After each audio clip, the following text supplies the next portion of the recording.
With the second pick of the 2024 MLB Draft, the Cincinnati Reds select Chase Burns. It's hammered down the left field line and way gone. A solo home run for Alfredo Duno. Collier swats one into left field, testing the line. That is down a base hit.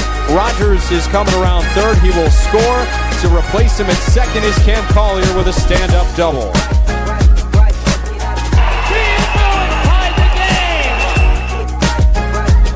Find it short, up in the air. Arroyo steals a base hit. A swing and a fly ball down the left field line, hooking toward the corner. It is a fair ball, and it is gone. Home run re-signs. Make it two! Trudeau jumps on the first pitch and lines it to right. Blue crosses the plate, and the Tortugas will not say die tonight. Lewis takes inside, throw to second is on a hop, and it is not in time. And there is stolen base number 50 for Kyle Henley. There's a swing and a fly ball into center. Dunn going back on the warning track, leaps to the wall, makes the catch. Dunn hauled it in. Ball game over. Swing, here's a well-hit ball to right field. Moving back to the wall. Campbell, that ball is gone! This game is tied! That's airborne into the gap, into right field. Diving forward and making the catch is Hendrick. Ian Vu with a skyscraping blast out to right. Daytona is on the board. There's a swing and a fly ball to left. Rodriguez turns around. It's gone just over the wall into the seats. Home run, Sal Stewart. Kind of a high liner. It got out of here in a hurry. Fly ball center field. Jorge over Jorge there. And it is caught. Campanon cut in front and caught the ball. Put this game in the win column. Put this winning streak at 14. It's a new club record. Righty sends. Henrik signs. Throws it out into right field. That's going to be the ball game. Look out, Twin. Look out, Twin. Henrik comes through. What a play. What a bat for Henrik, the fans, and the Chattanooga Lookouts.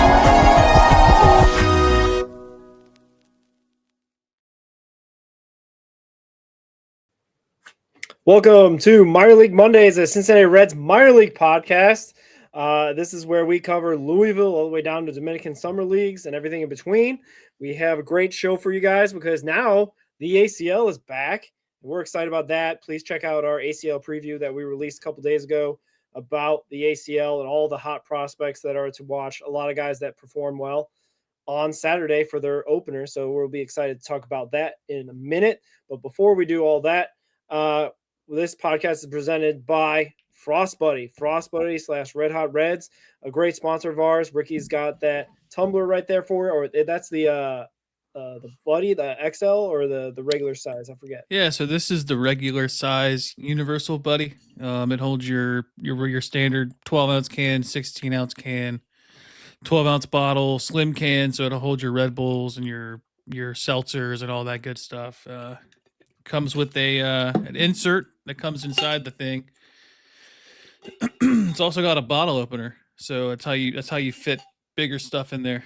It also has a screw-on lid that you can use make it a tumbler, so you can put your ice water, your sneak a beverage in, or whatever you want to do, your adult beverage or whatever it may be. Hot coffee, it keeps your drinks cold for up to 8 hours, keeps your drinks hot for 6 to 8 hours. So I use mine at work. I'll put coffee in it and it keeps it hot for a long time. So good stuff. Shout out Frost Buddy for that. frostbuddy.com/redhotreds to get yours. Yep, the QR code down there in the corner as well, so check that out. They've been a great sponsor so far with us. Really appreciative of their collaboration. And another collaboration that we're doing, because it's May 4th, we are doing our Hit Machine card giveaway. It is the Enable Mariano numbered card that we've been putting out there. A lot of people liked the post that we pinned on our X page at Red Hot Reds Pod. Really appreciative of the Hit Machine. Hit Machine Cards on X, I believe is his handle. He is allowing us to give this card away. It's got us a bunch of follows, got a lot of people that are liking our page. So we're really appreciative of his collaboration with that. So today is the day, finally the day that we're going to release our winner. We have all the people that like the post were put into a website generator, I believe, Ricky, is what you talk about. And it's going to sort through there and pick our winner. So, Ricky, without further ado, if you want to set it up or anything, we will pick our winner now. Yeah, so here we go.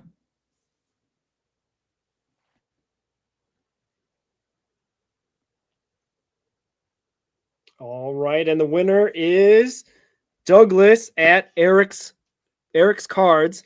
All right, on X. Really appreciative of you. We'll be reaching out. We'll send you a DM. Get you in touch with Hit Machine Cards on X. He, I believe, will be doing hopefully the shipping and handling, is our understanding. So we'll get that out to you, Douglas/Eric's Cards on X. So thank you again for participating, everybody. We may have another giveaway sometime in the future. So keep posted, keep tuned to that. Really thankful again to Hit Machine. Follow Hit Machine Cards on X. He's like Ricky says, a licensed eBay sports card seller on there. So if you like his cards, you can go out there and maybe buy another one of his cards for your collection if that's what you like. Yeah, huge thanks to him for doing that. I think he also, I don't know if it's ended yet or not, but he's doing a jersey giveaway that I remember he has on his page. So if you like what you see from him and you like his stuff, give him a follow. If you're in this giveaway, you're probably following him anyway. So stick around. Don't leave just because the giveaway's over. Because we might have some cooler stuff to give away. Maybe a game. We'll see. Yeah, well, keep tuned to that. We'll get you out there. Follow us also on our X page on YouTube. Subscribe, hit the notification button so that you know when I got new videos or interviews possibly coming down the road. Prospects to know videos as well. So really, and we're a podcast, so check out us on Apple, Spotify, and iHeart the next day if you like to listen to us on your podcast app of choice. Yeah, let's give a little teaser. I'm not going to give it away, but we have a friend of the show coming on here pretty soon. So let's look out for that one here in the next couple weeks. Yeah. It's been a while since I did an interview, Ricky. So it's good that we getting back to it. Gotta knock the dust off here. Yeah. I mean, I don't know. I enjoy the interviews because you get to know these guys or the personalities that we've interacted with, the Jeff Carrs of the world, the Nick Kirby's, the all those guys that cover the Reds like us. It's nice to also do a little deep dive into them as well. But yeah, a player out there in the Reds org will be on the show soon. Hopefully we'll record that sooner or later and get that out to you. So stay tuned for that as well. I want to shout out also All Gloves Off podcast network with Mike and Cheese. We added Cheap Pop Society, a wrestling podcast. Check them out. Fanboys Unleashed, check them out. They're Titans specific football if you're into that. And I think they also do some wrestling stuff as well. I've been looking at their stuff. I think they talk about WWE and whatnot. So that's cool. Yeah, some good stuff over there from them guys. Yeah, check them out. And also Mike and Cheese, Lights Out Podcast Tuesdays. Cheese, follow his channel because he does videos, it feels like every single day, about draft, about upcoming season, free agents, all the stuff going on in the NFL and college, which will be coming up sooner than later with OTAs and preseason camps when summer rolls around. So check all those guys out on all their platforms, and really appreciate all you guys for tuning into this because we really want to do a minor leagues focused podcast just for these guys. It was a small section of our old show for last season, the 2025 season, but we felt like we need to expand it. And because we got a lot of guys to talk about, and that also includes parts of the organization that doesn't get a lot of shine. So that's what we're doing here today. We have another team to talk about, Ricky, the ACL team. They started on Saturday, only playing one game because they don't play on Sundays, but they will play on Monday today. So check them out. I believe they'll be playing 9:00 Eastern time for their game against another ACL opponent. But yeah, the ACL Reds got off to a nice start. They won 6-5 on Saturday. A bunch of guys got some hits and some decent pitching performances. I think our guy Ry Jeteri Morete, is I think was what we're going with, because I think his dad was a Jeter fan, so he got Jeter in that name. He pitched 3 innings, 3 strikeouts for his debut. But what were some takeaways for our ACL guys? Yeah, one of the guys we were the most excited about on that team was Herman Murillo. Really stood out to me. Just heck of a player he is. He was probably a surprise top 30 prospect going into the season. I think we probably had him on the cusp of being on there. I think we probably had him like 32 if I had to guess, but Yeah, he was definitely on a prospect to watch on that list. But yeah, he goes 2 for 4 with a home run, switch hitter, just heck of a player. Heck of a season, heck of a stateside debut for him. Just all around great performance from him. I don't have enough nice things to say about him. He seems like a good guy. We've talked to him briefly through Instagram DMs, and he's picking up English fairly fast. I think it's one of the reasons why he left Australia. The Australian Baseball League early was to get to camp early to get to know these pitchers that he's pitching with, and that's for a guy that's 18, 19 years old to have that kind of maturity already is just going to bode him well.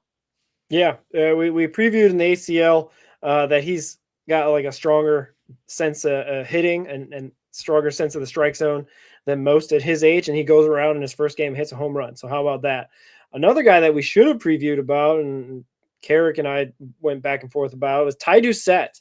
Ty Ducet is a 10th round pick of the 2025 draft out of Rutgers, a first baseman that went 3 for 3 on Saturday with also a home run. So shout out to Ty Ducet. He was definitely the player of the game. Obviously Herman Murillo being a top 30 prospect and hitting a home run his first ACL Reds game is notable, but we should give our flowers to Ty Ducet getting out there. A noted Canadian in our organization, and we know that we've had some decent Canadians through the years, the Reds. So shout out to Ty Ducet having a great start to his ACL season in 2026.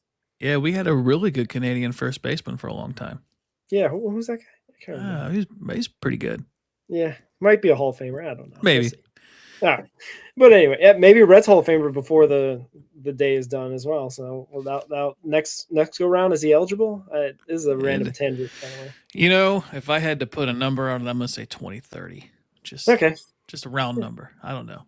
Sure. Talking about Joseph Votto, by the way. Joey Votto, arguably top 5 Red of all time, and it's just you can't say enough about Joey Votto. Just great player. Just and to put it on record, he's a Hall of Famer. And hopefully a first baseman Canadian that we drafted in 2025, Ty Ducet, can follow in his footsteps. Obviously it's big shoes to fill, but he could do his darnest with going 3 for 3 his first time out. I'd like to see what he does today in the ACL game on Monday. So keep tabs on him. We'll keep a eye out. Prospect to watch. Yeah, maybe we'll put a video about Mr. Ducet. Maybe get him on the show as well. But yeah, anything else about the ACL before we move on? They got one game to talk about, so we don't have too much here to dive into. Yeah, really nice outing from Morete. 3 innings, 4 hits, 2 runs, no earned runs, 3 strikeouts. Jose Colina, he shout out him. Jesus Colina, sorry. Yeah, Jesus. Get his name right. He pitched an inning, got a strikeout, just gave up 1 hit. Just solid outing from these guys. The only one that really kind of struggled was Donnie Aguilera. He gets 5 strikeouts in 3 2/3, but gives up 3 runs. But he had a really good DSL career. I think and by DSL career, I mean he got a lot of strikes. He didn't walk many guys, and he walked 3 on Saturday. So I want to see a bounce back from him, and I think he's got some good stuff. I think he's going to be a pitcher to watch out for sure. Yeah, absolutely. We'll keep tabs on all these guys going forward now that the ACL is in full swing. But moving on to Daytona, who we're going to talk about a lot because they had a great week. They ended up winning their first series 4-2 record on the week, and had a lot of guys just performing really well. Maybe not so much pitching department. They just scored a lot of runs this week, Ricky. They I don't know where you want to start with this, because we got a bunch of guys that we're going to probably talk about a lot this episode, and we're going to talk about here because is Daytona. But like even our guy Tyson Lewis hit well this week. Kyle Henley hit well this week. Bernard Mood hit well this week. Like, I go down the list, because a lot of these guys were talking about how much they were struggling, how much they were under 200 hitting, but not this week. This week they were going, I guess, water finding its level is the phrase, right? But where do you want to start with Daytona? Yeah, I mean, we can start with the negative. They got absolutely shellacked the other day.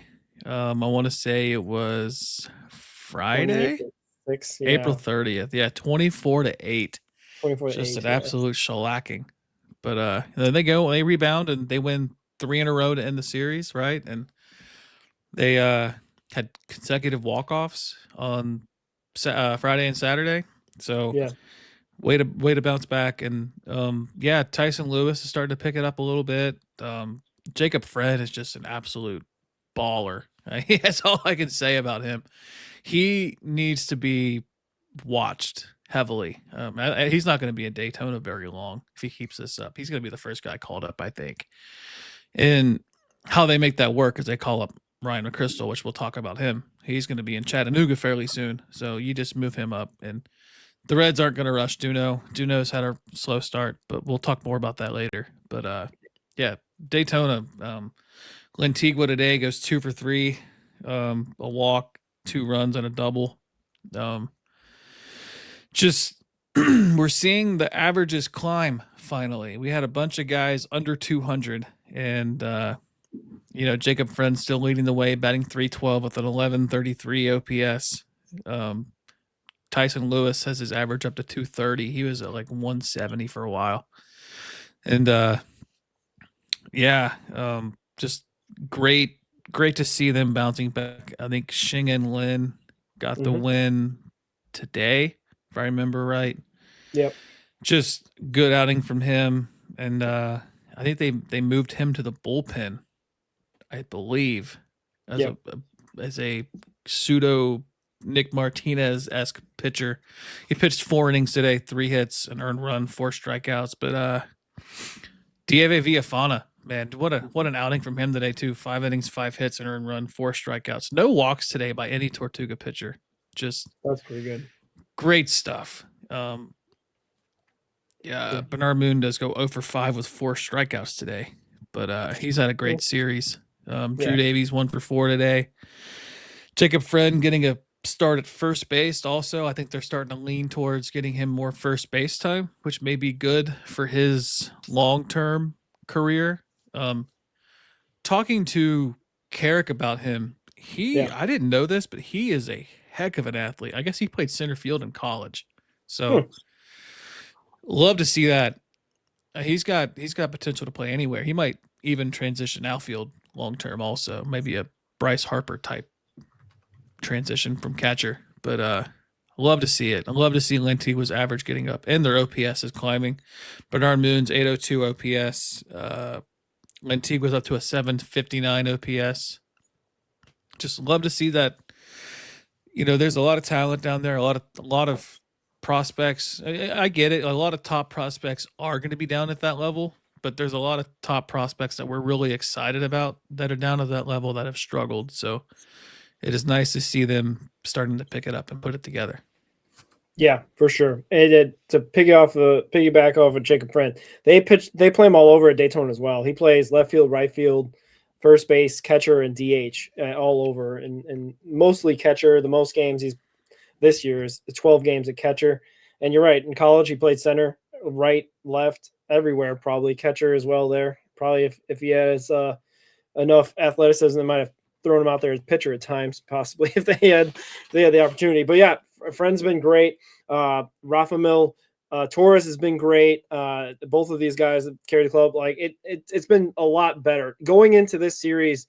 Daytona had 7 total wins, Ricky, and they got 4 this series. And like you said, they had the rough game where they lost 24-8, and they had Ichiro Kano do his best Jose Trevino impression by pitching out there, but he gave up a bunch of runs and what have you.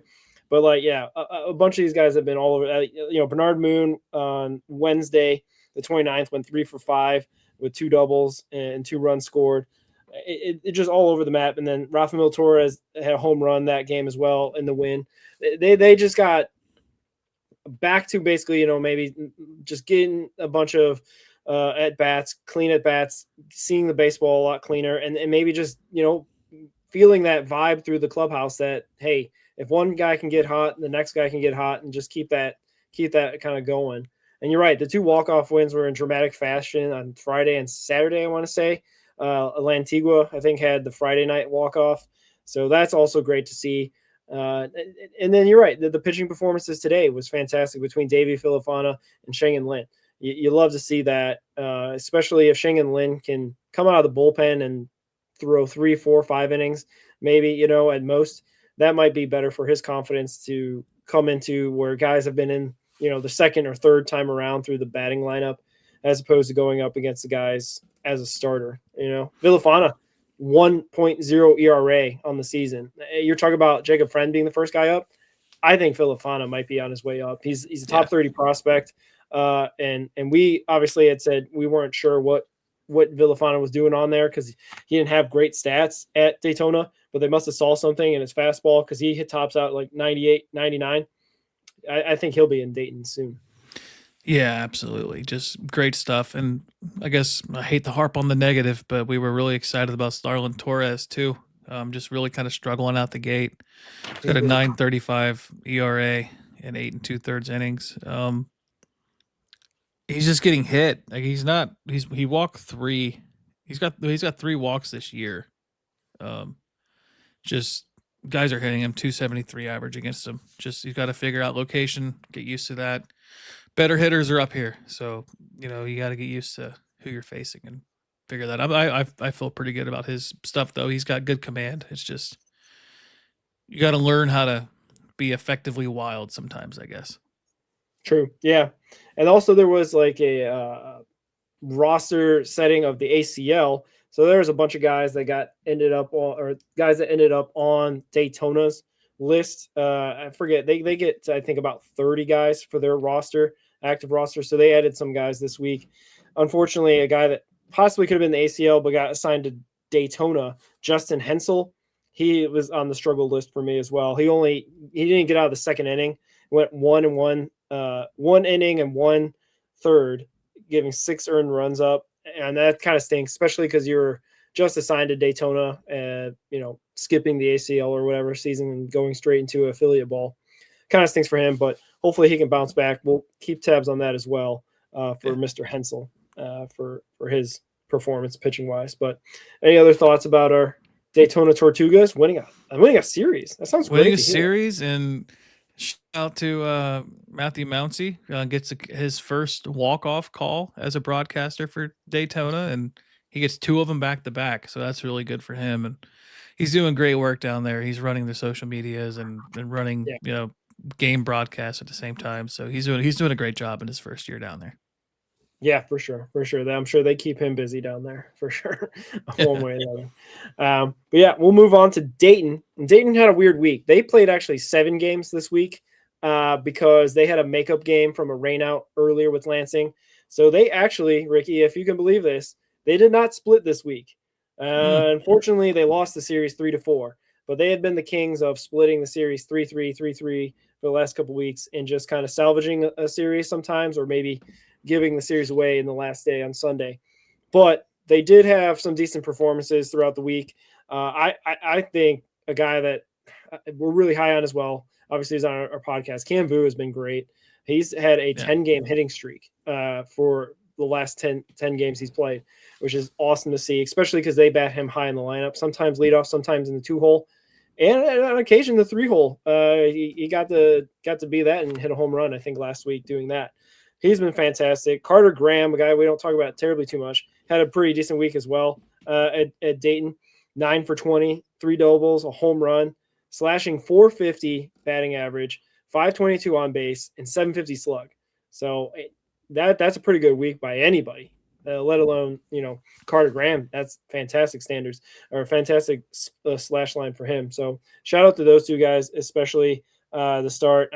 Our guy McChrystal still hitting, still above, like he's in the 320, 315 range for batting average, which is awesome to see. But what guys are you looking at for the Dayton Dragons? Yeah, the guy batting leadoff down there, Carlos Sanchez. He's on a 7-game hitting streak. Doesn't have a ton of power, but he's been holding it down playing shortstop. I think he probably looks more third base long term, but I would also be interested to see him maybe do like a Carlos Jorge route where maybe he gets transitioned into center field, because we see how that's working for Jorge. It's working out well. He's one of the best defensive center fielders in our organization. Yeah. And I think Sanchez could do that too. I think he does have some history in the outfield, not as much as Jorge, who was there full time now, but just his bat is, like I said, not power, but just he walks, he doesn't strike out a ton. 323 average, 863 OPS this year. Just like I said, 7-game hitting streak, just really good. And then it's good to see Duno bounce back today. He goes 2 for 3 with 2 walks and a run scored. He's been on a little bit of a struggle bus. I think I wrote about him recently about not worrying about him just because he's going to figure it out. He's just an immense talent, and it's not terribly warm in Dayton yet, so that'll come. Let's go through his game logs here. He is hits in 2 of his last 3, but he went hitless, or no, hits in 2 of his last 3. He had 2 hits on the 28th. So he has 4 hits this series. So that's better. It is better to see him. Like I said, he's just an immense talent, and there's going to be a stretch here fairly soon where he gets on an absolute heater, and you're going to see that batting average back up to close to 270, 280, and he's going to have that OPS around 850, 900. So he's figuring it out. It's a whole new level. He wins the Florida State League MVP. It's a new animal up here. He's never been north. So he's got to get used to that. Yeah, for sure. Another guy I wanted to shout out, Nestor Laurent had a great outing for Dayton Saturday. 5 2/3 innings, 3 hits, 2 walks, 7 strikeouts, no runs against. Season ERA at 2.66, which is fantastic, and just kind of getting out there and holding it down. I think he's been coming out of bullpen a little bit too this season, but I think this was his second start officially for the Dragons. But fantastic. Go ahead. Like I say, he got the win on Saturday for the Dragons. But I was just gonna say, I think his last time he came out of the bullpen was the Lodolo start, right? And he was lights out. He goes 4 innings after Lodolo goes 5.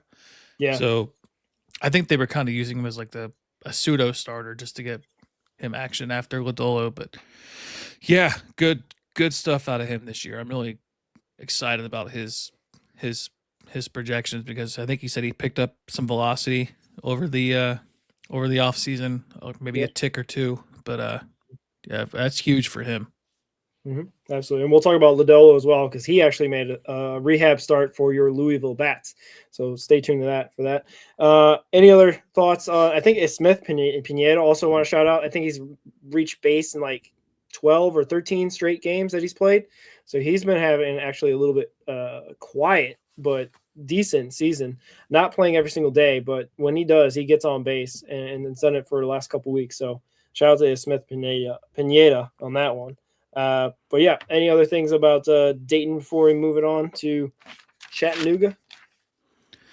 No, just I love seeing Kian Vu picking it up. Ryan McChrystal's kind of struggled here lately, but I got faith in him. He's hit at every level, and he's a really good catcher behind the plate, which is why I think he gets moved up before Duno, regardless of how good Duno is doing. Yeah, for sure. So yeah, your Chattanooga Lookouts. Actually, they've been the hottest team in this affiliate ball organization, right? Or even, if you include ACL, I guess ACL is the hottest part of the organization, being undefeated right now. But Chattanooga has been one of the best teams in minor league baseball. Had a rough week, 2-4 on the week, and some guys kind of underperforming, some guys kind of just, performing just not enough to win ball games or perform at a level that they would win the series. So unfortunately, your Chattanooga Lookouts, I believe, lost the first series ever of their 2026 season. So kind of like the Reds, they chose a heck of a week to kind of stink it up, and they just like the Red Legs went 2-4. But an outstanding performer that when I was putting all the stats together, Jay Allen had a decent week though. Going 7 for 22 this week, a homer, 3 RBIs, hitting .318, batting average, .423 on base, and slugging .545 with 2 stolen bases as well this week. So decent week for Jay, despite everyone else kind of not necessarily stepping up like they have in previous weeks. So where would you like to start with the Lookouts? Yeah, I mean they like you said, they've struggled this week, but they've been, like you said, one of the better minor league teams in all of minor league baseball. Austin Hendrick kind of cooled down a little bit. He's at 289, 827, but he's still he's not cutting down his strikeouts to where we want it to be, but he's down from his career averages. He's down to about 29, 30, 31%, which he's been in like the 35, 36% range. Yeah. Ruben Ibarra goes 2 for 4 today. He's up to a 229 average. He had a double. I don't know if you saw the dance he did at second base. I thought that was cool. I think he did the sexy Dexy for what it looks like. But the minor league social media tweeted it or posted it on Instagram, and they put a bunch of captions for like why you would do the dance. And I shared it, and I put whenever we see Ruben Ibarra in the lineup, and got a pretty good pop on Instagram. That was pretty funny. Nice. Shout out to him. He's a good dude. Yeah. I think him and his fiance just they're very active on Instagram and like all of our stuff. So shout out to them. Oh, okay. And Carlos Jorge has had a really good season this year for playing center field. He's been the primary leadoff guy playing center field down there. He goes 0 for 4 today, but a 288 average. Doesn't have a whole lot of power, kind of similar to Sanchez in Dayton, but 815 OPS. I think he's stealing some bases too. He's got 5 stolen bases this season. Just good to see him back on track because he has struggled over the last 2 years. 251 average last year, 220 the year before that. And I know he had a pretty decent severe injury. It wasn't like a terrible injury, but he had that injury where he got carted off the field. Was it in Dayton last year, the year before? Could be, yeah. So I think that was his first year in center field full time. And that was rough to see, but he played 110 games last year, so he didn't miss a whole lot of time. So it was good to see him back out there. But he's been really good this year. Kind of nice to see. He's an example of why you can't write a prospect off based on their performances in high A, because he didn't perform well in high A, and he gets to double A, and he's been very good. So prime example right there of why you don't give up on somebody. Absolutely. Yeah. It's been great. And like you say, he's a defensive wizard now out there in center field, which is great to see, transitioning from the infield to the outfield. Now second full year in the outfield, which is awesome. And yeah, could be a candidate for promotion this year, possibly if I don't know, the outfield's a bit congested, but maybe not congested with a lot of talent, but still you got a bunch of guys like Hector Rodriguez, Reese Hines is down there now in AAA, but we'll probably keep tabs on Carlos and see how he's doing going forward, because he's probably a player for the future to definitely keep an eye on going forward. My guy I wanted to shout out, Kevin Abel pitched really well. So what's his name? Caleb Ferguson did a couple rehab starts, but it weren't like starts for AA. He actually just like pitched 1 inning for a couple of games in a row just to kind of get back in the groove, what have you. But Kevin Abel came in after one of Caleb Ferguson's starts, pitched 5 innings, 2 hits, no earned runs, and 5 strikeouts, and he's been pitching really well this year. So I wanted to shout him out for his performance in that. And then, basically the rest of the week was kind of rough because they lost a bunch of games. So there's not too much. Oh, Nate Peterson also has been pitching really well for them down there. A guy we got in the Rule 5 draft in the minor league portion. On Friday, he pitched 4 1/3 inning, 3 hits, 1 earned run, 5 Ks in the loss. His ERA, though, on the season for Big Nate is 1.14 ERA for the season. So he's been a real nice pickup to probably one of the reasons why Chattanooga's been pretty decent is guys like him, guys you wouldn't expect such a great output of performance from, has been performing really well and getting this team to win games at the AA level in the Southern League. Yeah, and I guess 2 other pitchers I'd like to kind of talk about too is Jonathan Harmon is now 2-0. His ERA is 6.75, but he gave up he's been struggling with walks here mostly. He pitched on Thursday. In the win, he gets to win on that game, but he gives up. Why is it disappearing? He gives 5 walks, strikes out 3 earned runs, only allowed 3 hits, so the walks really got to him. But another guy, 2 guys I want to really hype up. Easton Sikorsky and Hunter Parks both have 0 ERAs this season. They have been lights out. Hunter Parks walked 3 on the other day on the game that Harmon pitched in, but like I said, season ERA 0 through 12 innings. And Sikorsky, he's been just as good. 5 innings in 3 games, 5 strikeouts. So he's earned 1.80 ERA. Now he gave up some runs today, I believe. But really, really good to see those guys. Relievers down in AA that are young that can contribute onto the major league roster within the next 2 years or so. Absolutely. Yeah. I tend to sometimes overlook relievers, and I don't know if that's maybe because it's taken for granted because it's kind of it's a tough position because you're coming in, to try to hold down a lead or what have you. But yeah, Hunter Parks has been fantastic. And I think I had put him on my list somewhere, but yeah, definitely a great shout out and maybe a possible, candidate for promotion. I know that our guy, Nick Sando, he's doing a rehab start in AAA, I think this week coming, or already did, coming off the IL. Hopefully he sticks in AAA. Hopefully Kevin Abel can be up there soon, and Hunter Parks as well. It'd be awesome to see the pitching staff reinforced up there at AAA a little bit. Yeah, Hunter Parks pitched a little bit in AAA last year. 17 games, had a 9.72 ERA. So it's really nice to see him back down here in AA and just dominating. So he had those 3 walks the other day. He has 8 on the season. So guys are only hitting 122 against him. And when he was in AA last year, it was 183. It was when he got to AAA, it was skyrocketed to 343. So maybe he made the adjustment if he can get back up to AAA, and just because he's a little older, he's 25, I think. Yeah, he's 25. So if he can get back up, pitch well in Louisville, because we're gonna need May and Maxwell on the major league roster. So AAA is gonna need some relievers. So him and Sikorsky should be 2 that should be kind of next in line to get called up to AAA for the reliever aspect of it.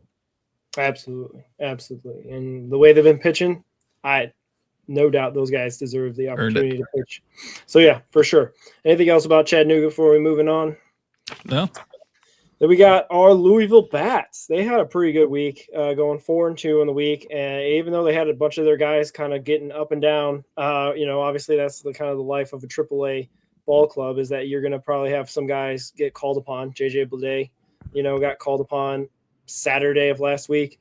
Blake Dunn, Chase Petty. Like, it's going to be a lot of movement. So it's tough to kind of maintain good performances through all that, because, guys are going to be coming in and out of the lineup, or, some guys that haven't played in a while might be playing a little bit more than usual, but they still maintain to have a pretty decent week. The guy I saw a lot of highlights from was Edwin Arroyo. I don't know if you want to talk about him, but he had a home run and 2 triples this week. So just like for at least our highlights, it was nice to put him up on there, and everyone obviously knows that he's kind of a guy that's on the 40-man roster for the big league club. So his time might be sooner than later. especially if there's any injuries or guys that may fall out of favor that may need some work in AAA. He could be that next guy up for your Cincinnati Redlegs. But do you have any other thoughts on any other guys or Edwin at Louisville? I like Marte's kind of cooled down a little bit. Michael Tolia is another one that I'm kind of keeping my eye on because he does have major league experience and had one successful season. You can kind of compare him to like a JJ Bleday type player. He's just 27, so he's younger than Bleday, I think. Bleday's what, 29, I think, maybe 28. He's up to a 270 average with 6 home runs and an 888 OPS. So I would like to see him. He's been playing well. He could be an infield option for first base should anything happen to anybody. Does have some outfield experience as well. Former first round pick, 23rd overall from Colorado Rockies. As far as Arroyo goes, I'm so happy that we're seeing more loft on his swing because he had mentioned that in the offseason with Charlie Goldsmith that he hits the ball. He still hit 270 something last year. 284. He hit 284 last year and people were saying he sucked. It's just when you're playing shortstop and you have Ellie De La Cruz ahead of you, you think, "Oh, well, he's not Ellie." But he's another switch hitting shortstop, which he seems to have a more refined contact swing for a switch hitter. Mm-hmm. And he's got his OPS to 489, or his slugging's to 489 this year, which is a career high. So good to see him hitting the ball for extra bases and for home runs, because that one he hit the other day was just nuked. Like I think the ball left the camera. You couldn't see the ball on the camera. Yeah. So that was good to see. And he's walking a lot. He's not striking out a ton. 28 strikeouts, 17 walks, 3 triples, 6 doubles, 4 home runs, and he's already surpassed his season high from last year at Double-A. Which, I think we've talked about this too. With kind of the issues we've had, he could be a call up to the major league team fairly soon. If there's more issues with Suarez, because it is an oblique, he is an older guy. You don't know how that works out long term, or I guess in the short term, but near long term, next month or so. You see how Nathaniel Lowe does, and if he continues, you're fine. But if he starts to slow down a little bit and Ke'Bryan Hayes just doesn't hit anymore, maybe you make the move. And Matt McClain hasn't been hitting well, so maybe you just slide Arroyo up to second base and you effectively bench McClain for a short term, or even demote him at this point, just because I think he needs to see pitches better. So I don't think Arroyo's bat is quite major league ready, but his glove for sure is. And we know how the Reds value defense, and at least if you move Arroyo, you might have a little bit more of a hitting option over McClain right now, and you're going to get the same glove, if not better. So I don't know where you go with that, but I think he's getting close to saying like, "Hey, I'm ready. Bring me up," because he's showing off this year. For sure. And the bounce back after having the shoulder issues that he had and ended his season in 2024, and then his having kind of a average to below average 2025.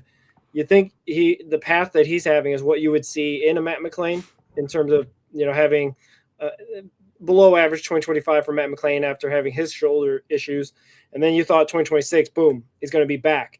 Kind of like Edwin Arroyo, like you said, lifting the ball, having more power, having more ability to see the pitches and hit the pitches. And maybe there's some sort of fatigue thing. Maybe we can find some fatigue IL stint for Matt McClain, because Tito's kind of stubborn, so he might not just demote him just because he has kind of loyalties to certain guys that we've come to find. But when Arroyo's on the 40-man, it's not like you're going to have to open up a 40-man roster position for him. And another guy that's on the 40 man that could be here sooner than later, Hector Rodriguez had a heck of a week as well. Yeah. On Tuesday, 2 for 4 with a homer and RBI in the win. And then also Saturday, 2 for 3, 3 runs scored, RBI, 2 stolen bases in the win. So, like, he does everything. He hits for power, hits for average, steals bases. His defense might not be on par to what Edwin Arroyo brings to the infield because they put, Hector out in the left field a lot.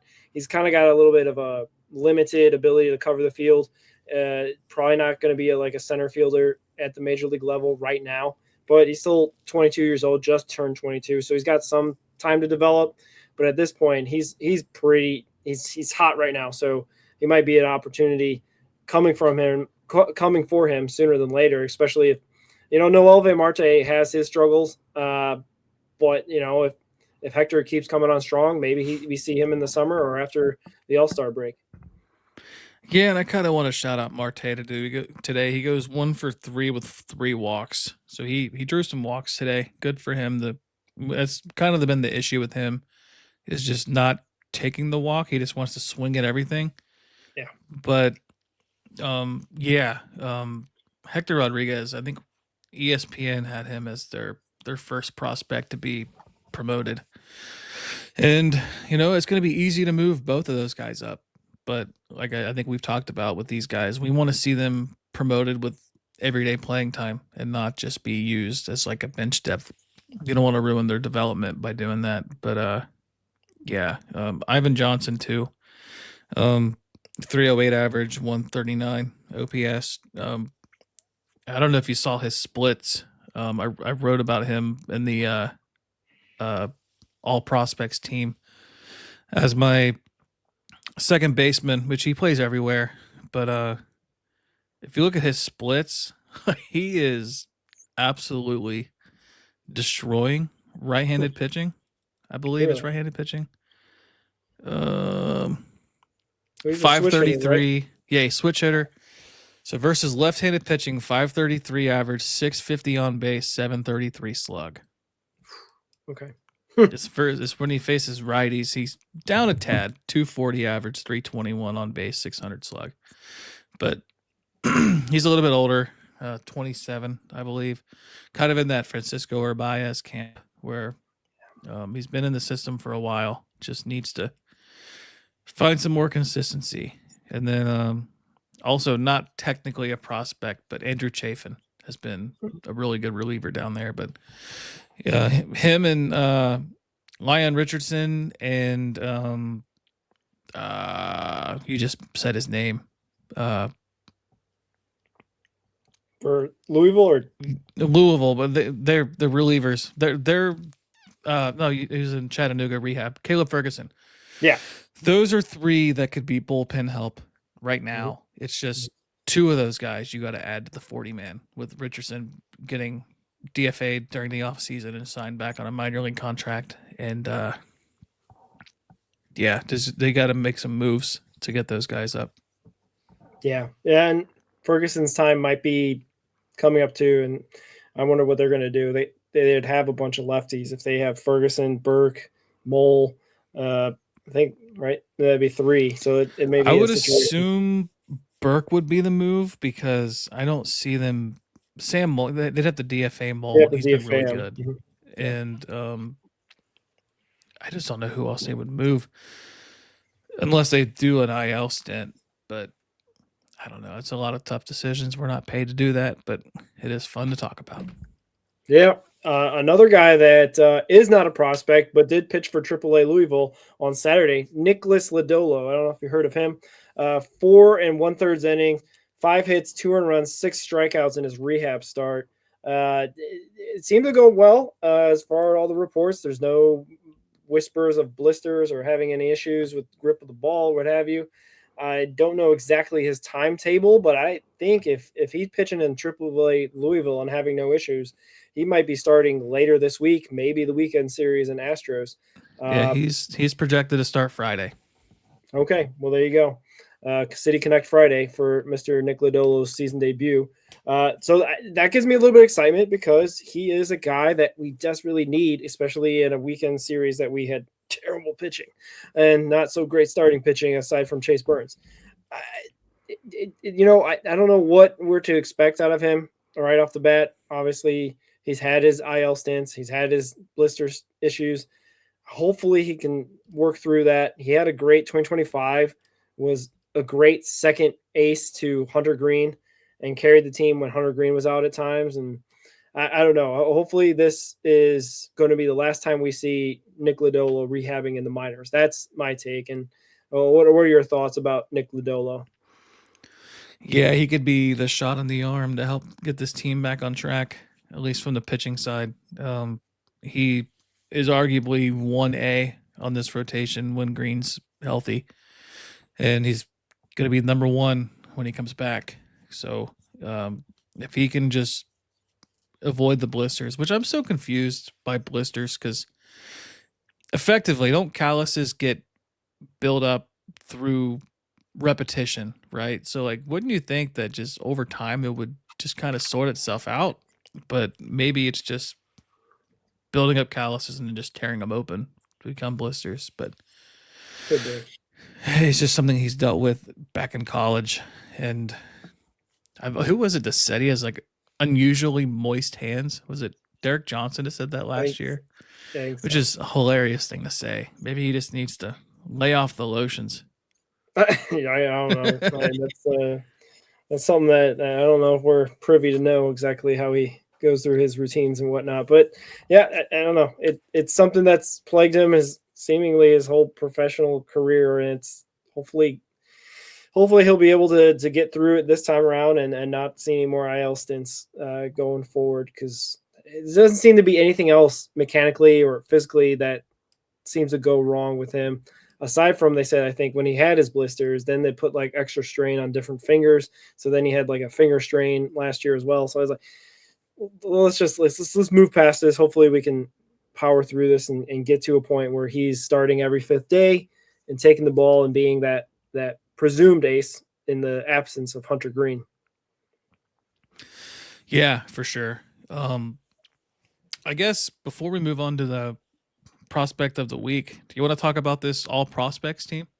Yeah, absolutely. This is a great piece by you, Ricky. I saw it, and it was kind of inspired by our mutual friend that he really goes deep into it. Carrick likes to go deep into naming his prospects of the week, or not with the week, of the month or whatever. Yeah, I mean, he's always throwing stats our way, and this is a great idea to highlight these guys, to have a prospects of the month, or all. I forget how was it.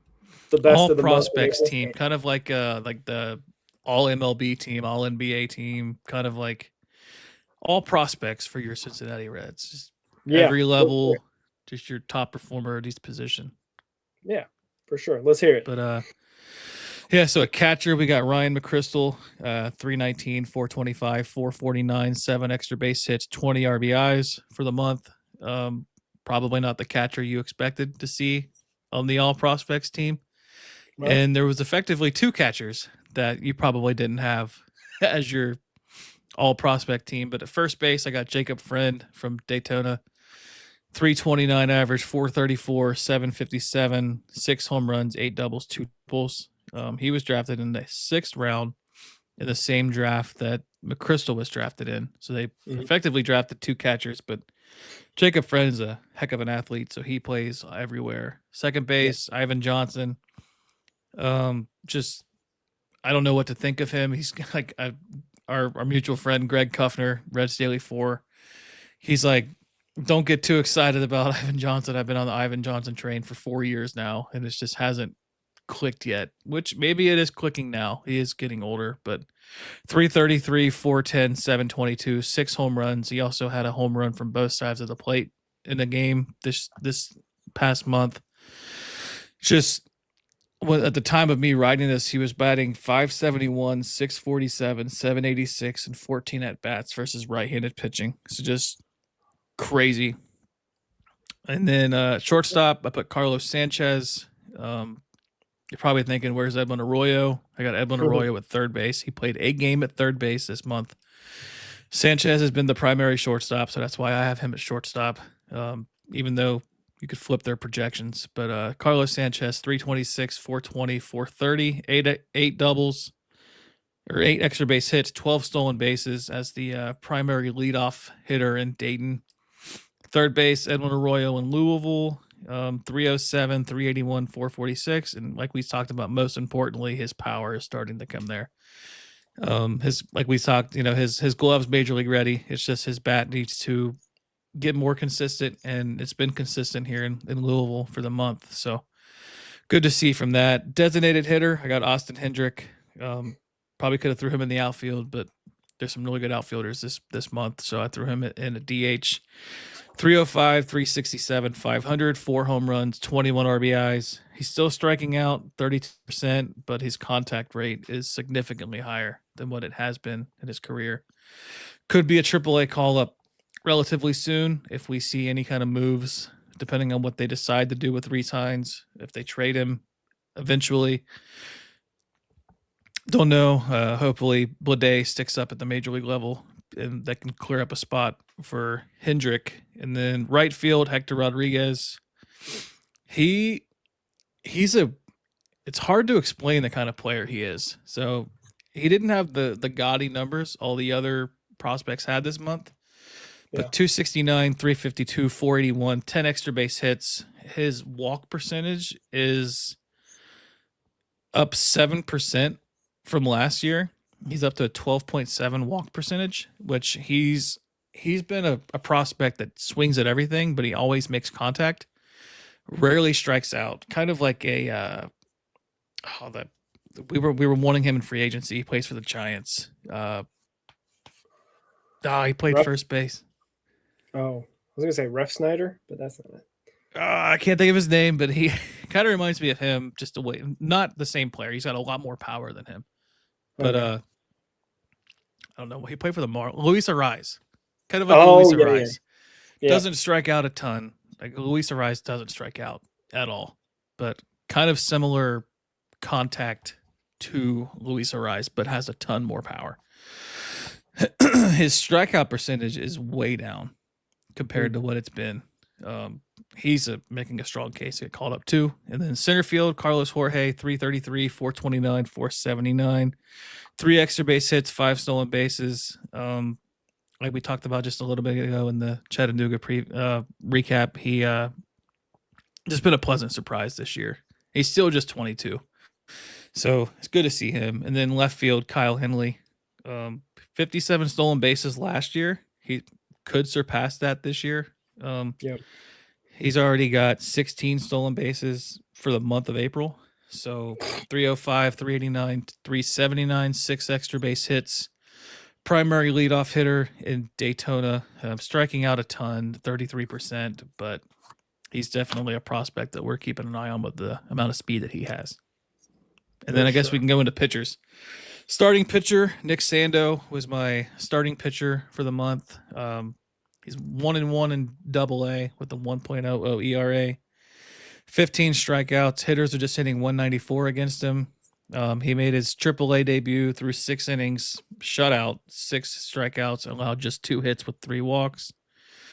And in the bullpen, we got Hunter Parks, DV Villafaña, and Leon Richardson.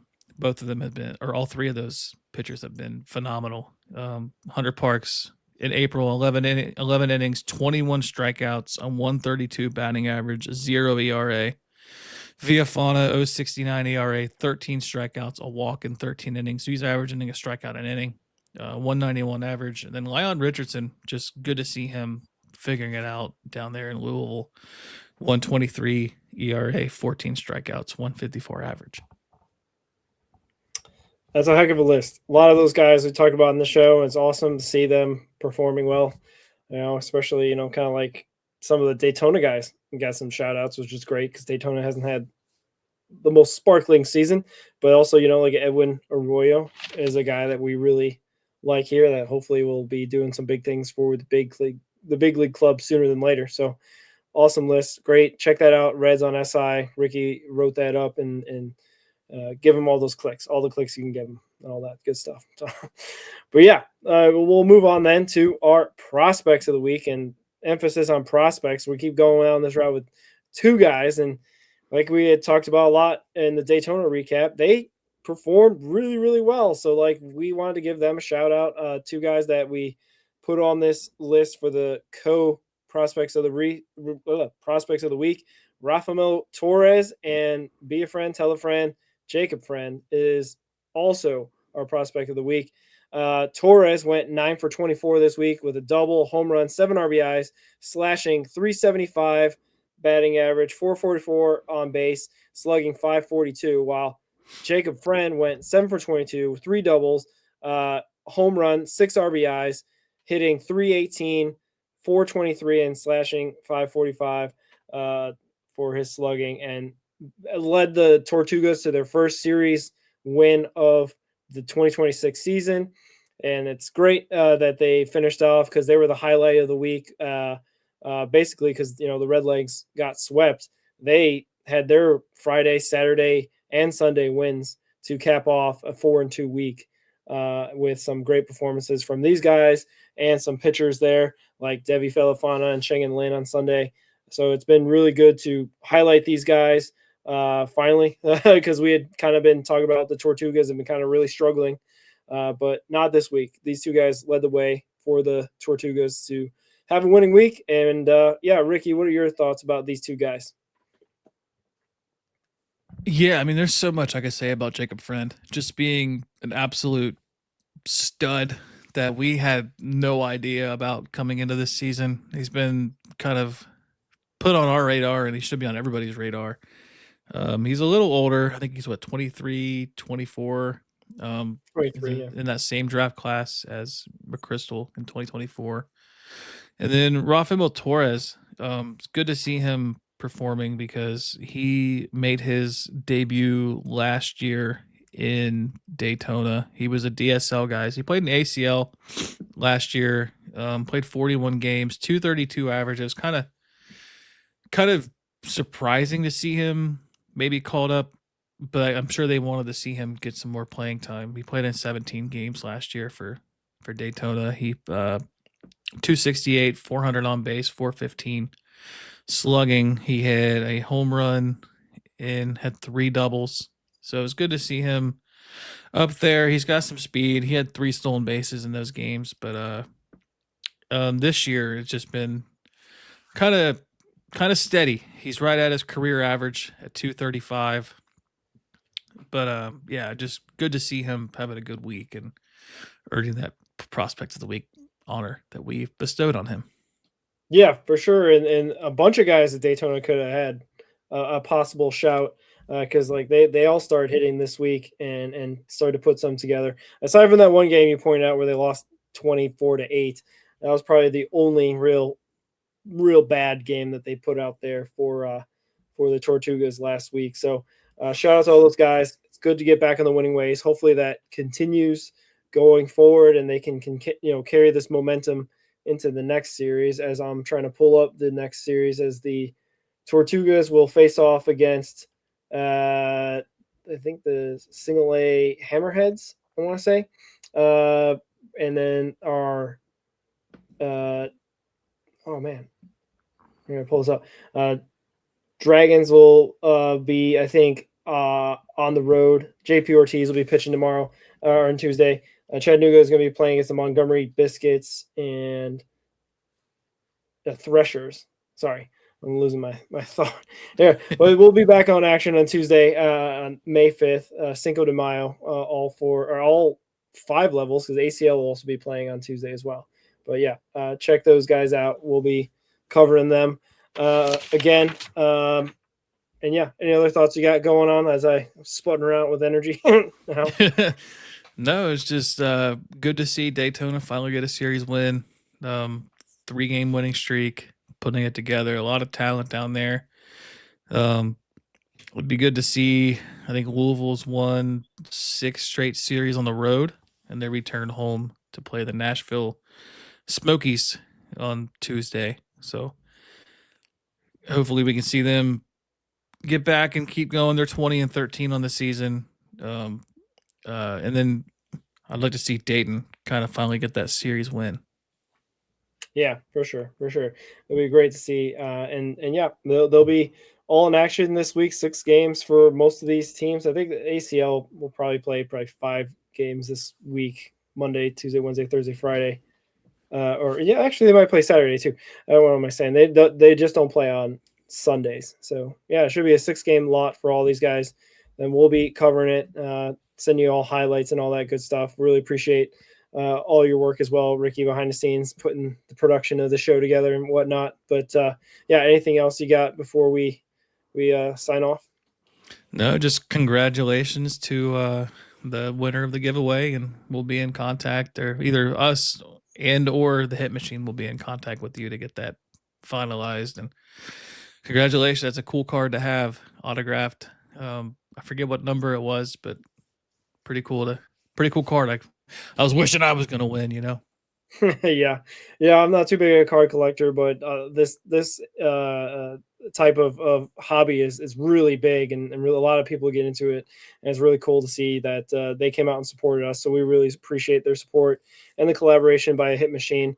So follow his stuff, Hit Machine Cards on X, and he's got an eBay site where he sells cards. So if you're into that, check that out. But yeah, until next time, go Reds. Go Reds.